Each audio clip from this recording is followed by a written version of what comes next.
Welcome to Mindless Entertainment. My name is Jesse Milestone, and I did it. I saw Captain Marvel, and pretty much, actually, if you don't have to boycott this film. You don't. There's really not a whole lot in it that's boycott worthy if you're going off of the contents of the movie. You don't have to boycott it. You also don't have to see it.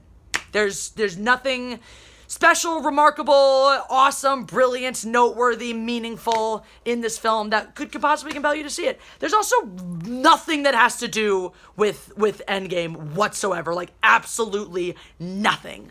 Not a damn thing. Like, there's no reason. There's even the cutscene at the end that's related to it is something you're just gonna see when you watch Endgame. So there's no important information. So I was really disappointed about that. So I went to go see this last night. The movie theater had 1 million Captain Marvel showtimes, and none of them were sold out. So there were plenty of empty seats. There was also somebody who brought their 5-year-old daughter to this movie that's rated PG-13. But apparently, I guess, MPA rating systems don't mean anything, because as SJWs on the internet have already told us, this movie's for the little boys and girls, so I guess someone took that to heart and just scarred their child for life with stuff they don't understand and big scary explosions, but whatever, you do you, parent. And I will say this movie started in the best possible way it could have, which is an homage to Stan Lee. Instead of having the whole run of the Marvel, the history of Marvel, the superheroes and all this stuff we usually see at the beginning of a Marvel film, that was 100% Stan Lee. Moments of him, pictures of him, him with Robert Downey Jr. and other members of the cast, and just a beautiful, beautiful homage to Stan Lee. Of course, he had a cameo in the film. It was delightful. You could feel the audience response to that. So that really was the nicest thing about this film, and I thought they did that really, really well. Now, on to the review. This is going to be chock full of spoilers, so if you don't want spoilers, don't watch this until after you've seen the film. If you don't care, by all means, carry on watching. We're going to talk about this. There are good things about this film, all right? There are good things about this film. We're going to talk about the bad stuff first. So number one, for me, this is not the worst thing about the film, but this is something that certainly makes it not hit its mark, and that is the fact that Brie Larson just isn't a superhero. She's just not.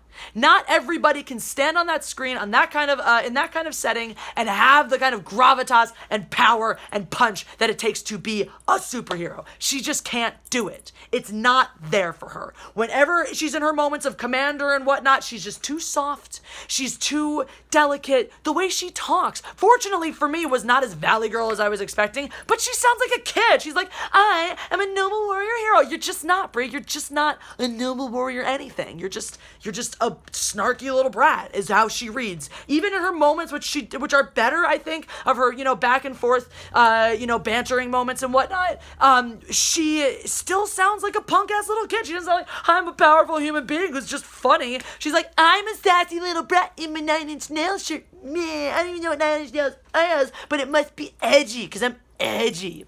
So that happens, and that's dumb. But she smiles, guys. She can do it.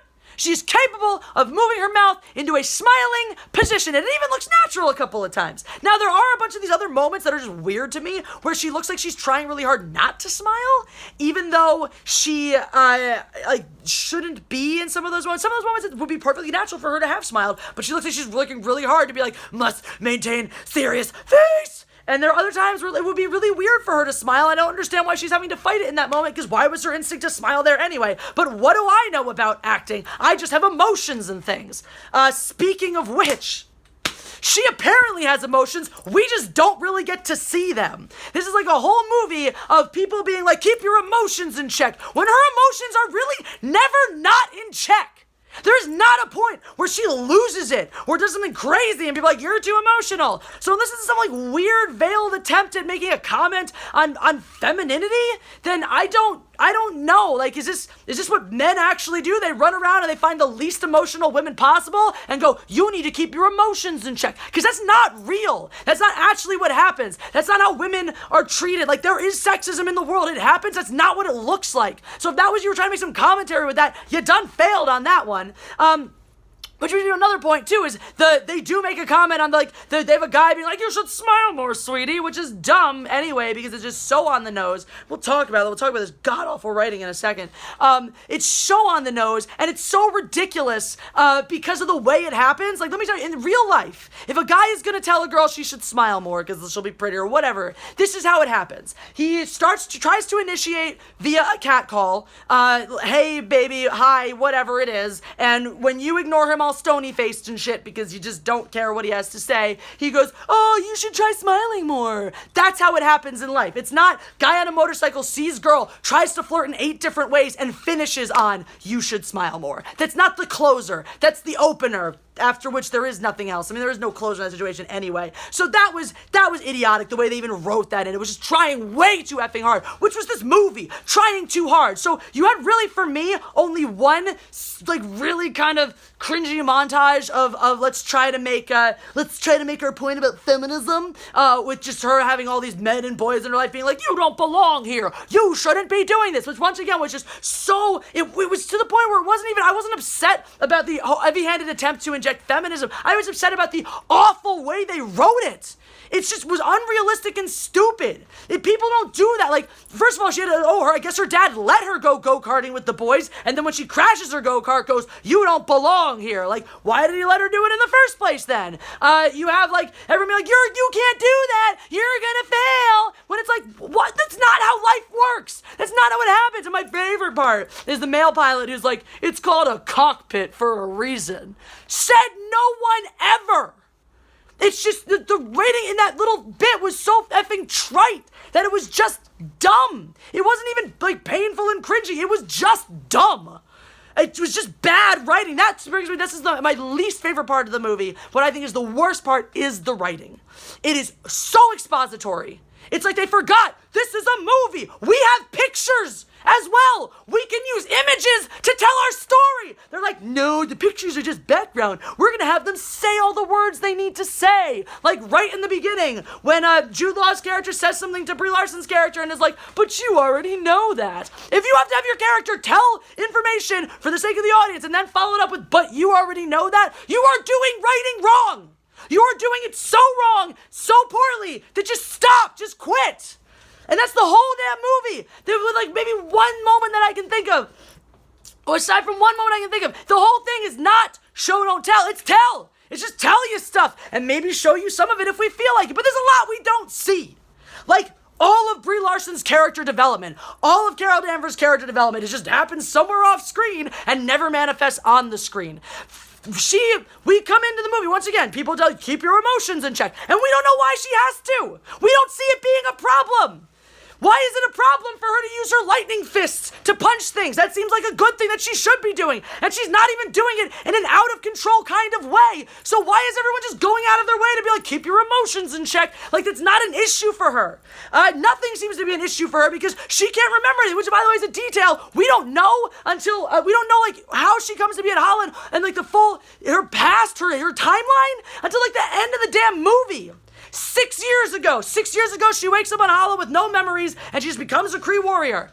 Great, we don't know what she does or doesn't know about her past, what she does or does not remember, if she even knows she's from Earth, if she knows she's part human. If that's a thing, if she didn't know she was full Kree, that should be a revelation. And if she already did know that, shouldn't she understand that she was human before?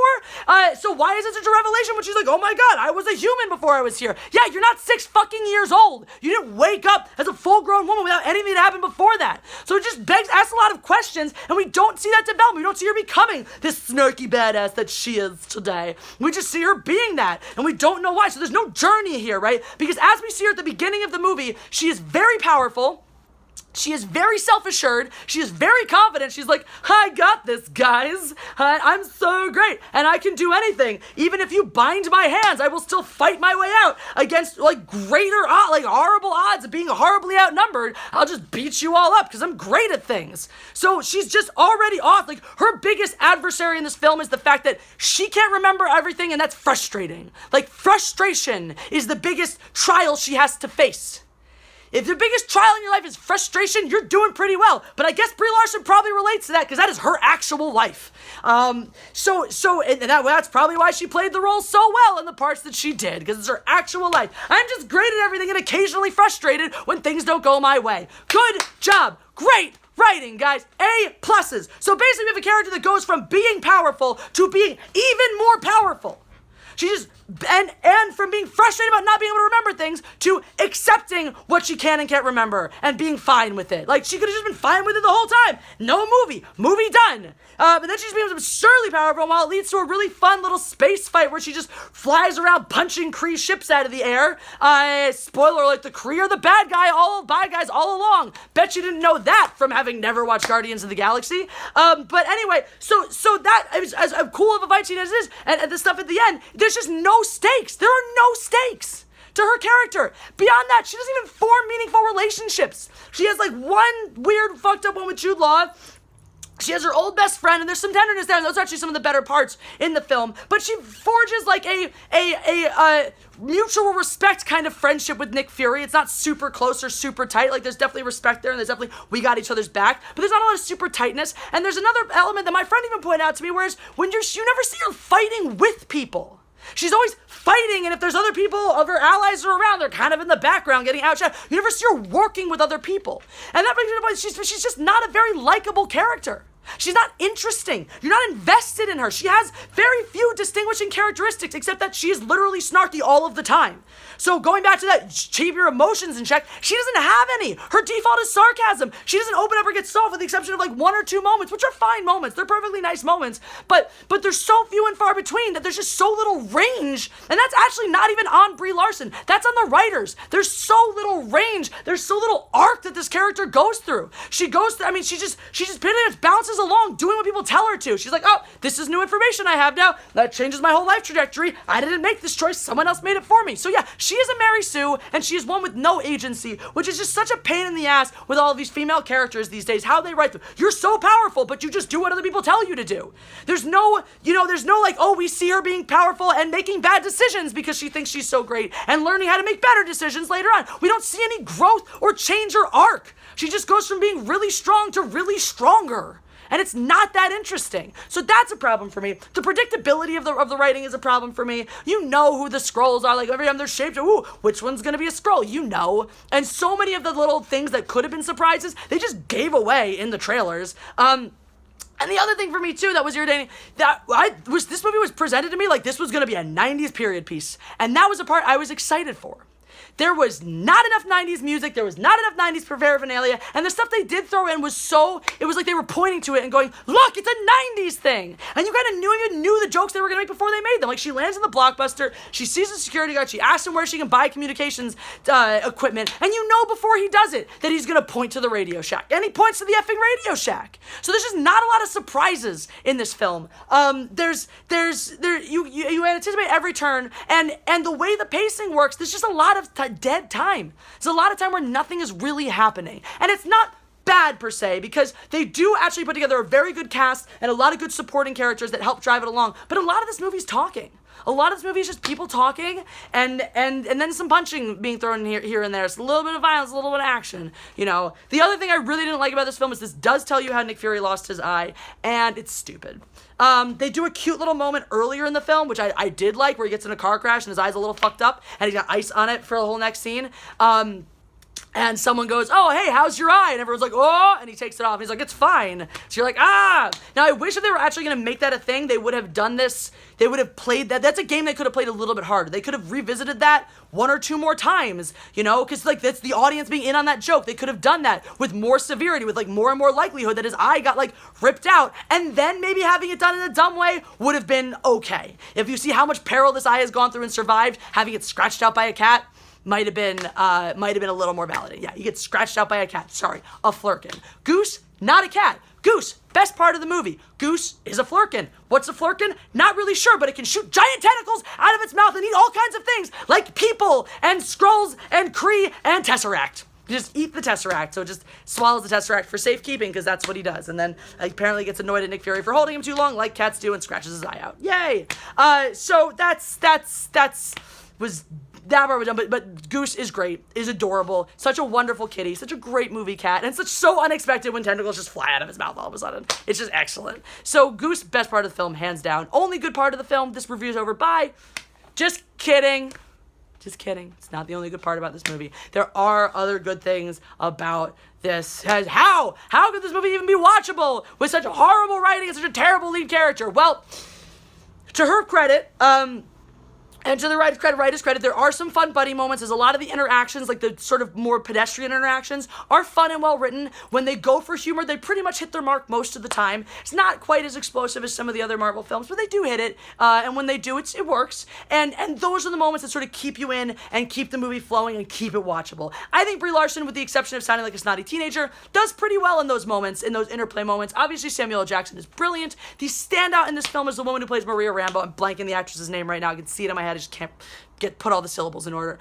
She is an absolute baller. She makes Brie Larson look like a chopstick by comparison. Not just because she has curves, and Brie Larson, by the way, painfully obvious when they are and are not using the butt double for her. They also add padding to the edge of her costume to make her look like she has hips, which she doesn't. Maria Rambeau, that she's got hips and ass and attitude and feeling and emotion. The most touching scene of this whole film is the two of them sitting at the table and her telling her not that it was how hard it was to lose her best friend and then get her back and have it all that. It was the emotion was coming from her.